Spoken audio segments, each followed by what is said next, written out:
et nous allons tenter le chromatique, puisque c'est un nouveau qui n'est jamais apparu. Il est très beau, il est comme Solgaleo, c'est-à-dire rouge, mais un rouge très vif. Donc comme je l'ai dit dans ma précédente vidéo, Lunala est un Pokémon très facile à faire. Il possède une double faiblesse, ténèbres et spectre, ce qui le rend assez vulnérable.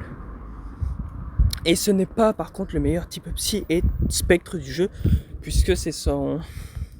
Il s'agit de Mega Mewtwo pour le type psy et Necrozma L de l'Aurore pour le type spectre. Voilà, bon, on peut le voir qu'on le tape assez vite.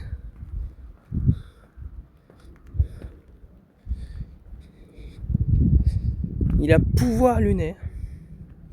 J'avais oublié de citer l'attaque et puis on l'a passé assez vite. C'est plutôt sympathique. Encore une fois, je ne regarde pas ses PC pour avoir l'effet de surprise dans le jeu, tout simplement lors de sa rencontre. Et puis, on va voir ça ensemble. C'est parti, est-ce qu'il sera shiny sur l'un des deux comptes? Et non, il n'est pas shiny sur les deux comptes. Et 2301, c'est un 96% si je ne me trompe pas, puisque le 100% c'est 2310. Et hier, tout simplement, mon père a obtenu le de 2300 et c'était un 96. Donc je crois qu'il s'agit d'un 96. Ce qui serait plutôt correct, bien que j'en ai déjà eu un hier 96 avec boost météo. Ça fera mon deuxième 96 Lunala. Donc n'oubliez pas d'ailleurs, si un jour vous voulez fusionner votre Lunala avec Necrozma, ça sera les statistiques de Necrozma qui seront prises en compte et non celles de Lunala.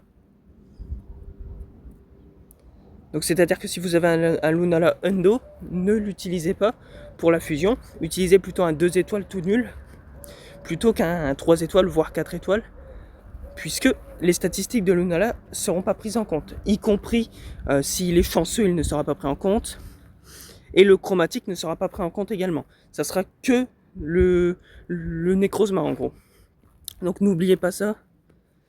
Il ne veut pas se capturer, y compris sur le petit compte.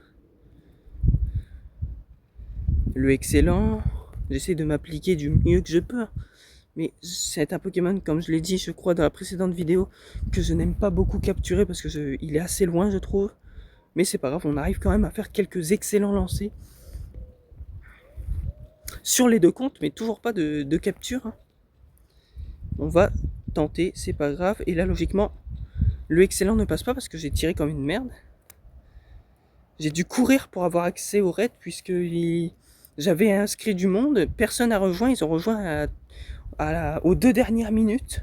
Du coup, j'ai dû taper un sprint de chez moi à l'arène. Ça va, heureusement que j'habite pas très loin de l'arène quand même, sinon j'aurais pas pu y accéder. Hop, on essaye sur le petit compte. Sur le compte principal, il n'est toujours pas rentré. Et bien sûr, si je tire comme une merde aussi. Voilà, on a tiré un peu comme une merde, mais c'est pas grave. Il y a des moments où ils se capturent même en tirant comme des merdes, alors je me dis qu'il pourrait rentrer en tirant comme une merde. Par exemple, là, on va tirer random. Décidément, c'est qu'il ne veut pas le coco. On va éviter, voilà, on va le stun pour éviter qu'il bouge. Hop, comme ça, ça facilitera les excellents lancers.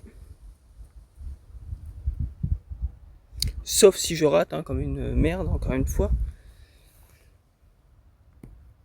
Hop, il nous reste combien de balles? 2.